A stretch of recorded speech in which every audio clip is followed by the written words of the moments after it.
नमस्कार, मैं डॉक्टर अलका राय।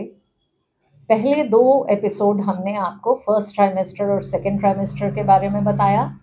आज हम डिस्कस करेंगे थर्ड ट्राइमेस्टर ऑफ प्रेगनेंसी, यानी कि आखिरी तिमाही, जो सबसे इम्पोर्टेंट होता है क्योंकि उसी में बच्चा पैदा होगा। तो फर्स्ट ट्राइमेस्टर में हमने बात की थी कि आपका जिस दिन पीरियड आया था, उस दिन से आप अपना 9 महीना 7 दिन गिनती करेंगे।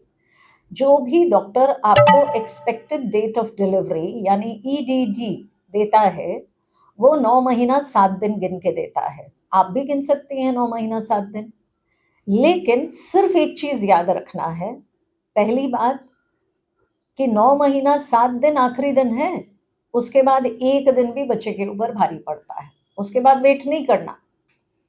और दूसरी चीज, प्लीज अपने ऊपर भरोसा करिए। वो 9 महीना 7 दिन गिनती करने के लिए अल्ट्रासाउंड पे मत भरोसा करिए, वो मशीन है, उसमें दिमाग नहीं होता।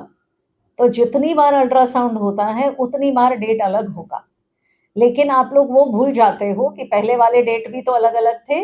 आखिरी वाला डेट ही आपको याद रहता है कि नहीं नहीं, अल्ट्रासाउंड ने कहा है कि अभी डेट दिन पूरा नहीं हुआ है। तो अल्ट्रासाउंड एक मशीन है, उसमें दिमाग नहीं है। आप कृपया अपना दिमाग इस्तेमाल करके 9 महीना 7 दिन गिनती करें। आपका मिस्ड पीरियड जब आया था, पीरियड मिस्ड पीरियड से नहीं गिनती करना है, जब पीरियड आया था उस दिन से आपको गिनती करना है। 9 डेज, 9 मंथ्स एंड 7 डेज। तो ईडीडी आपने अपना पता कर लिया। अब क्या होता है कि आखिरी 3 महीने में आपको थोड़ा ट्रैवल कम करना होता है, हस्बैंड से अलग रहना होता है, हेवी वेट्स नहीं उठाने होते हैं, क्योंकि ये सारी चीज़ों से पानी टूटने का डर होता है और प्रीमेच्योर डिलीवरी होने के खतरे होते हैं। तो आखिरी 3 मंथ में समय से पहले डिलीवरी के सारे खतरे होते हैं, उससे अपने आप को बचा के रखना है। एक बार अगर आपने 9वां महीना पहुंचा दिया, उसके बाद अगर 8 महीने के 2 ही 4 दिन बाद भी आप बच्चा पैदा करते हो तो लगभग वो पूरा होता है। एक्चुअली हम लोग बच्चे को पूरा मानते हैं जिस दिन वो 37 वीक्स पूरा कर लेता है, जो कि होता है 8 महीना और 1 हफ्ता। उसके बाद उसका वो सिर्फ वेट बढ़ता है, नहीं तो पूरा बच्चा आपका तैयार है 8 महीना और 1 हफ्ते में। तो अगर आप ढंग से एक्सरसाइज करेंगी और एक्टिव रहेंगी तो 10वां महीना नहीं चढ़ता है। 10वां महीना तभी चढ़ेगा, मतलब 9 महीना 7 दिन तभी पूरे होंगे जब आपने कंप्लीट बेड रेस्ट लिया है कि रात भर तो सोएंगे, फिर दिन में भी हमें आराम करना है। और सोने और लेटने में कोई फर्क नहीं होता, दोनों एक ही चीज है। सो प्लीज लेटना बंद करेंगी आप थर्ड ट्राइमेस्टर में। दिन भर अपने पैरों पे रहिए, एक्टिव रहिए। और आपको ये समझना है कि 9 महीने में, 9वें महीने में औरत का बच्चा होता है। एक नारी को 9वें महीने में अपने बच्चे को जन्म देना होता है। 10वें महीने में मेरे बच्चे भैंस का बच्चा होता है।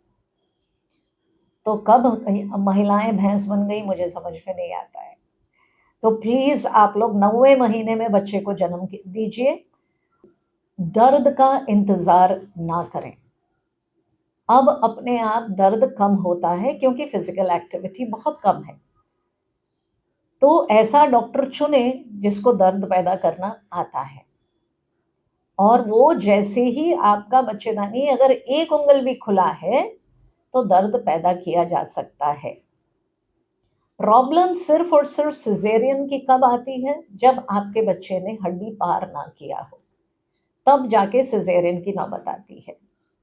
बाकी 9वें महीने में पानी गिरना, 9वें महीने में क्या नाल गर्दन में फंसना, बच्चा घूम नहीं रहा है, ये सब कारण नहीं है सिजेरियन के। एक्चुअली सिजेरियन हम लोग 2 कारण से ही करते हैं, लेकिन उसको हम लोग फिर बाद में डिस्कस करेंगे। तो बेसिकली थर्ड ट्राइमेस्टर आपका सबसे इम्पोर्टेंट ट्राइमेस्टर है। तो और उसमें आपके भोजन से भी बहुत इम्पोर्टेंट है आपकी एक्सरसाइज, अगर आपको नॉर्मल डिलीवरी चाहिए तो। प्लीज़ एक्टिव रहें, खूब मेहनत करें और जिस दिन 9वां महीना चढ़े उसी दिन अपना चेकअप करवाएं। 9वां महीना चढ़ने के बाद एक आइडिया मिलता है कि हाँ भाई, अभी आपको कितना दिन और लगेगा डिलीवरी में। जो बार बार उंगली डाल के चेकअप होता है उसको अवॉइड करें, क्योंकि उससे इन्फेक्शन के चांसेस होते हैं। कोशिश ये करें कि 9वें महीने में ही आपका चेकअप हो। बाकी अगर आपको इन 9 महीनों के दौरान कोई भी प्रॉब्लम होती है, उसके लिए अल्ट्रासाउंड अवेलेबल है। बिना छेड़छाड़ किए अपना अल्ट्रासाउंड से ही डायग्नोसिस कराएं। ये बार बार इंसान का हाथ जहाँ भी लगता है ना, वहाँ बर्बादी होती है। तो इंसान के हाथ से अपने आप को बचाएं। Thank you. आयुष्मान भव।